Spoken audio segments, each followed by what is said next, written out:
किसी ने सत्य कहा है, अगर आप किसी चीज़ को पूरी शिद्दत से चाह रहे हो और वो ना मिले, ऐसा हो ही नहीं सकता। क्योंकि अगर आप किसी भी काम को पूरी शिद्दत से करते हो ना, तो पूरी प्रकृति भी आपको उस काम को सफल बनाने में मदद करती है। आज है 21 जनवरी 2022 और 21 जनवरी 2022 से बनने वाले जितने भी करंट अफेयर हैं, आज की इस वीडियो में मैं आपके साथ शेयर करने वाला हूँ। तो आपको मेरे साथ साथ बस एक छोटा सा काम करना है कि मेरे साथ साथ दोहराते चलना है और जो भी मैं बोलता हूँ उसे एक बार अपने मन में भी बोलना है। ओके, तो चलिए आज का करंट अफेयर पे आते हैं। आज का करंट अफेयर स्टार्ट करते हैं। आज का अपना पहला क्वेश्चन है, इंडोनेशिया की नई राजधानी क्या हो गई है? तो इसका नई राजधानी नूसंतारा हो गई है। और इंडोनेशिया की राजधानी अब जकार्ता नहीं होगा। पहले कौन सा था? पहले जकार्ता था। जकार्ता बेहद, अब क्यों जकार्ता हटा? तो बेहद घनी वाला शहर हो चुका है। इसे वहाँ मूलभूत सुविधाओं पर ज़रूरत के से ज़्यादा बोझ पड़ रहा है, इसलिए सरकार ने देश की राजधानी को यहाँ से हटाकर नूसंतारा ले जाने का फैसला किया है। अब बात हो रही इंडोनेशिया के बारे में, तो इंडोनेशिया के बारे में कुछ जान लेते हैं। इंडोनेशिया एशिया महाद्वीप में स्थित है। इंडोनेशिया की राजधानी जकार्ता नूसंतारा हो गई है। इंडोनेशिया की करेंसी की बात करें तो इंडोनेशियाई रुपया है। और इंडोनेशिया की राष्ट्रपति की बात करें तो जोको विडोडो है। इंडोनेशिया के संसद का क्या नाम है? तो इंडोनेशिया का संसद का नाम है पीपल्स कंसल्टेटिव असेंबली। अब बात कर लेते हैं अपन सेकंड नंबर क्वेश्चन के ऊपर। सेकंड नंबर क्वेश्चन है, भारतीय थल सेना ने नए उप प्रमुख कौन बने हैं? तो इसका राइट आंसर हो जाएगा option number B, Manoj Pande. Manoj Pande ने ऑपरेशन विजय, ऑपरेशन पराक्रम में सक्रिय भाग लिया था और यह जनरल जेपी महंती की जगह लेंगे। बात हो रही इंडियन आर्मी के बारे में, तो थल सेना के बारे में। तो थल सेना की स्थापना 1 अप्रैल 1895 में हुआ था। इसकी मुख्यालय नई दिल्ली में है। थल सेना के अध्यक्ष मनोज मुकुंद नरवणे हैं और थल सेना के उप प्रमुख कौन बन गए हैं? मनोज पांडे। जो पहले कौन थे? जेपी महंती। अब टॉप 5 सेनाओं के प्रमुख के बारे में देख लेते हैं। भारतीय सेना ने दक्षिण भारत के लिए नया जनरल ऑफिसर कमांडिंग GOC इसे नियुक्त किया गया है, अरुण कुमार को। भारतीय वायुसेना के नए उप प्रमुख कौन बने हैं? संदीप सिंह। भारतीय वायुसेना के नए प्रमुख कौन बने हैं? BR Chaudhary. Chief of staff committee COSC के नए अध्यक्ष कौन बने हैं? मनोज मुकुंद नरवणे।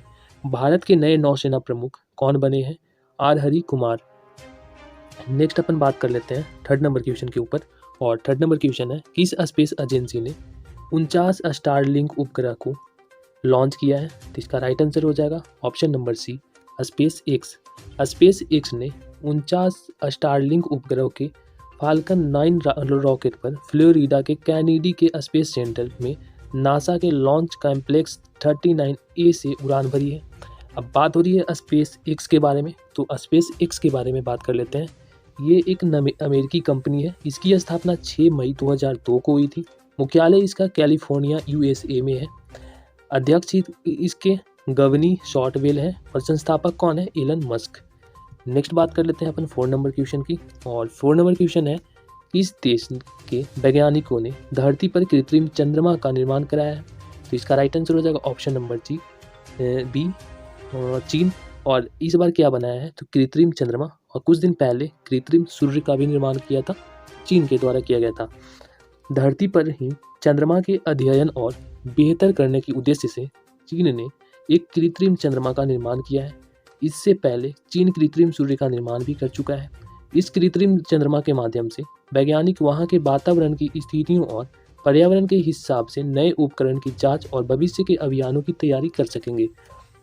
नेक्स्ट अपन बात कर लेते हैं 5 नंबर क्वेश्चन पे। और 5 नंबर क्वेश्चन है, 19 जनवरी 2022 को राष्ट्रीय आपदा प्रतिक्रिया बल NDRF ने अपना कौन सा स्थापना दिवस मनाया है? तो इसका राइट आंसर हो जाएगा ऑप्शन नंबर ई, 17वां स्थापना दिवस। राष्ट्रीय आपदा प्रतिक्रिया बल national disaster response force NDRF ने 19 जनवरी 2022 को 17वां स्थापना दिवस मनाया है।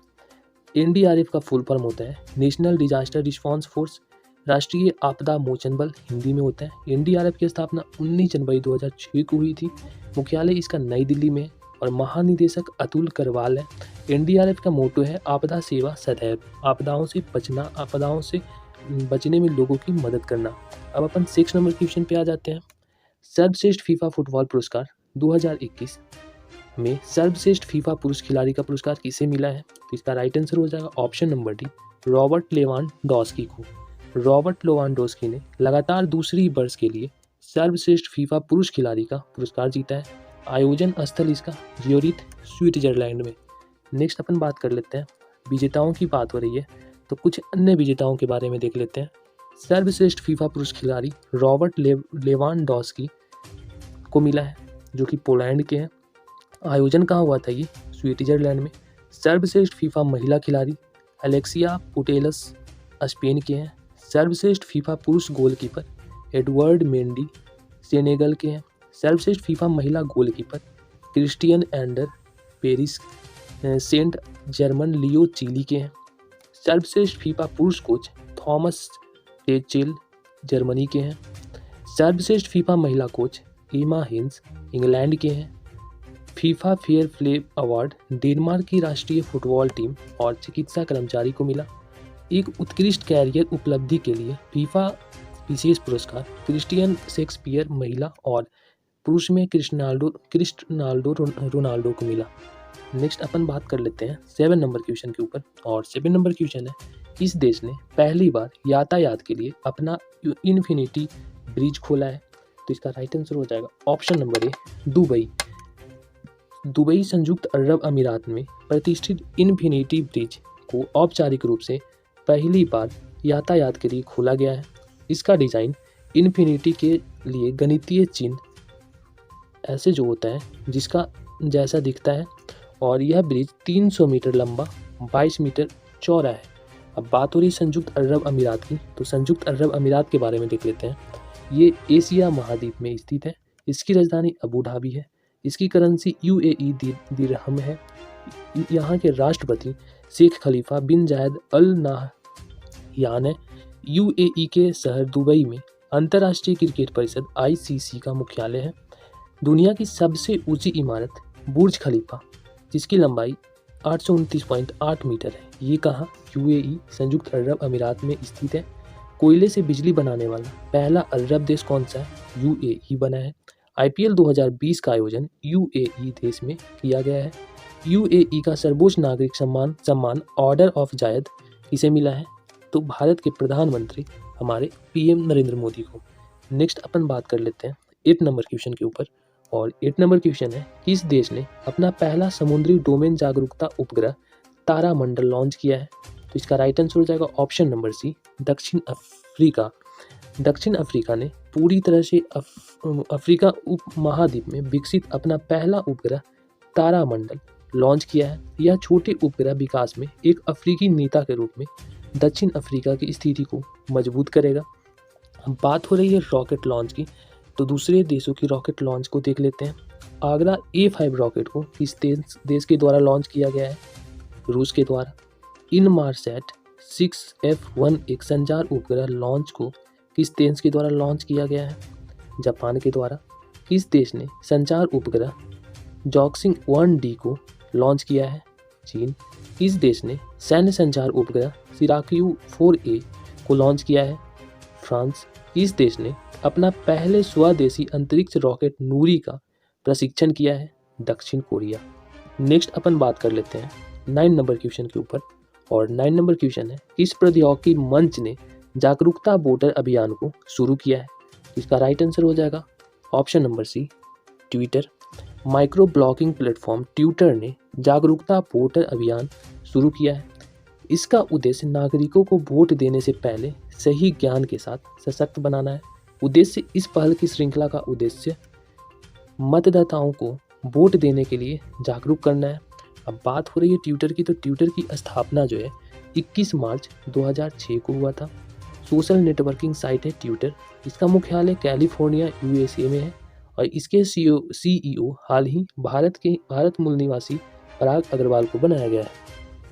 अब अपन 10 नंबर क्वेश्चन को देख लेते हैं। एयर इंडिया लिमिटेड के नए अध्यक्ष और प्रबंधन निदेशक कौन बने हैं? तो इसका राइट आंसर हो जाएगा option number A Vikram Dev Dutt. Vikram Dev Dutt Air India Limited के नए अध्यक्ष CMD बने। पहले कौन थे? राजीव बंसल। अब CMD की बात हो रही है तो देख लेते हैं top 5 CMD। PTC India Limited के नए CMD कौन बने हैं? राजीव कुमार मिश्र। राष्ट्रीय लघु उद्योग निगम लिमिटेड के अध्यक्ष सह प्रबंधक निदेशक CMD कौन बने हैं? Alka Nagia. United India United India insurance के नए अध्यक्ष और सह प्रबंधक निदेशक कौन बने हैं? एस.एल. त्रिपाठी। राष्ट्रीय इस्पात निगम लिमिटेड के नए अध्यक्ष और प्रबंध निदेशक कौन बने हैं? Atul Bhatt. Engineers India limited की पहली महिला अध्यक्ष और प्रबंधक निदेशक (CMD) कौन बनी है? वर्तिका शुक्ला। नेक्स्ट अपन बात कर लेते हैं 11 नंबर क्वेश्चन के ऊपर, और 11 नंबर क्वेश्चन है, हाल ही में डेनिस एलिपोव को किस देश ने भारत में अपना राजदूत बनाया है? तो इसका राइट आंसर हो जाएगा ऑप्शन नंबर बी, रूस। अब रूस से जुड़े कुछ महत्वपूर्ण इंपॉर्टेंस पॉइंट्स को देख लेते हैं। वाडा के रिपोर्ट के अनुसार डोपिंग रोधी नियमों का उल्लंघन करने में शीर्ष कौन सा देश है? रूस। इंदिरा एक्सरसाइज रूस में शुरू हुआ। माउंट एल्बरस यूरोप की सबसे ऊंचा पहाड़ रूस में स्थित है। रूस में बैकाल झील उरल के पहाड़ स्थित है। सखारोव पुरस्कार अलेक्सी नवलिनी को मिला, जो कि रूस की है। जरकान मिसाइल का सफलतापूर्वक प्रशिक्षण किया गया रूस में। और राजदूत कौन है भारत की तरफ से रूस में? DV वेंकटेश शर्मा। अब अपन देख लेते हैं 12 नंबर क्वेश्चन के ऊपर, और 12 नंबर क्वेश्चन है, हाल ही में नारायण देवनाथ का निधन हुआ, वो कौन थे? तो वो लेखक थे। अब टॉप 5 निधन को देख लेते हैं कि हाल ही में किन किन का मृत्यु हुआ। तो सबसे पहले अपन देखते हैं जनरल बिपिन रावत जी के बारे में, जो कि सैन्य अधिकारी थे, और इनका निधन 8 दिसंबर 2021 को हेलीकॉप्टर दुर्घटना में हुआ। इनकी उपलब्धि की बात करें तो 2016 में 27वां सेना प्रमुख नियुक्त किए गए थे, और 1 जनवरी 2020 को देश का पहला CDS इन्हें बनाया गया था। अब सेकंड नंबर की बात करें तो आर्क बिशप डेसमंड टट्टू, जो कि समाज सुधारक थे, और इनकी उपलब्धि की बात करें तो दक्षिण अफ्रीका में रंग भेद के खिलाफ संघर्ष करने वाले, और नोबेल शांति पुरस्कार से इन्हें सम्मानित किया गया था 1984 में। इन्हें 2005 में भारत में गांधी शांति पुरस्कार से भी सम्मानित किया गया था। थर्ड नंबर बात करें तो जस्टिस GT जनार्दन। इनकी कार्यक्षेत्र की बात करें तो जस्टिस पहले इनका नाम से ही होता है, तो कार्यक्षेत्र भी इनका न्यायाधीश ही है। उपलब्धि की बात करें तो सर्वोच्च न्यायालय के पूर्व न्यायाधीश थे, और 1984 के सिख विरोधी दंगों और 2002 में गोंधरा दंगों के जांच के लिए बनाए गए थे। जांच आयोग के अध्यक्ष थे। नेक्स्ट अपन बात कर लेते हैं 4 नंबर के ऊपर, और 4 नंबर में है एम शारदा मेनन। इनका कार्यक्षेत्र की बात करें तो मनोचिकित्सक थी, और इनको 1992 में पद्म भूषण से सम्मानित किया गया था। तो ये भारत की पहली महिला मनोचिकित्सक भी है। और 5 नंबर की बात करते हैं तो नोमी कपाड़िया। इनका कार्यक्षेत्र खेल है, और उपलब्धि की बात करें तो भारतीय फुटबॉल का एनसाइक्लोपीडिया के नाम से ये प्रसिद्ध है। नेक्स्ट अपन बात कर लेते हैं 30 नंबर क्वेश्चन के ऊपर, और 30 नंबर क्वेश्चन है कि हाल ही में रिलायंस रिटेल ने रोबोटिक्स इंडिया में कितने % हिस्सेदारी खरीदी है? तो इसका राइट आंसर हो जाएगा ऑप्शन नंबर सी, 54%।